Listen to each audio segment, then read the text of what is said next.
So before I get too far on this trip, I need to give some Camino truth. I've watched a lot of videos and I've seen a lot of people tell, just it's wonderful, wonderful, wonderful. Everything is great. And that is true in most cases. It is great. But the first 10 days for me and the people I walked with that we talked about were hell. That first day was a 10.5 hour hike up the Pyrenees and then slipping down. Now, I love the views. I love seeing the beautiful, beautiful animals and the beautiful, it was wonderful. I even thought at the top, well, if I break my ankle and I have to be taken down, it was still worth it just to see all of this beauty that is here. But also, Camino truth, it hurts.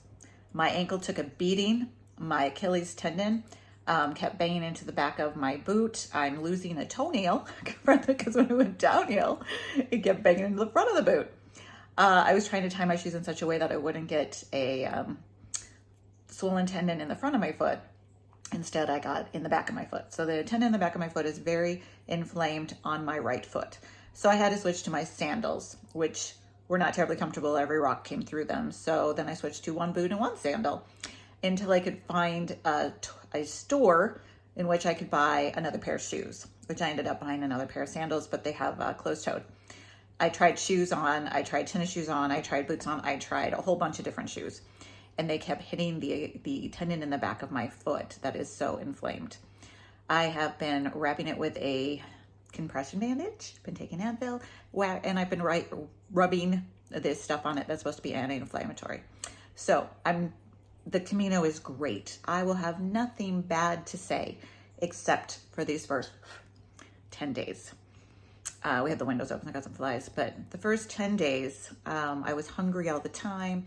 I hurt all the time. I felt like a 90-year-old as I climbed out of bed every morning, creak, creak, creak, creak, creak. The fourth day, we took a break, which is good. The fifth day, when we climbed out of Pamplona and into Alta de Perón and then over to Puente de Reina, I was crying going up. I had set my bag because I knew I couldn't take the extra weight, but I had not grabbed my sandals. And I wore my boots up. And I got some they're very light, very light. And I was crying. By the time we got to the top, I was like, I really don't know if I can keep going. Even Kim's like, I don't know if you can keep going. I don't know where we're supposed to go from here. Might have to call somebody to come get you. Go to the doctor, but it was misery. But luckily, we only had down to go. And the downs didn't seem to bother me as much.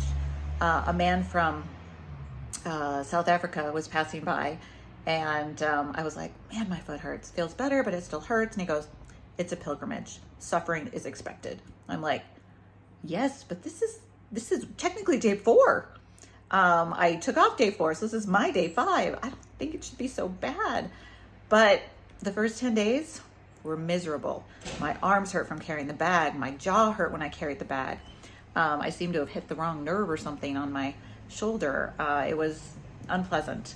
I started sending the bag. I've sent the bag about half the time. Probably gonna have to carry it tomorrow because I'm not sure where I'm staying. There's not a lot of spaces between here and Lyon.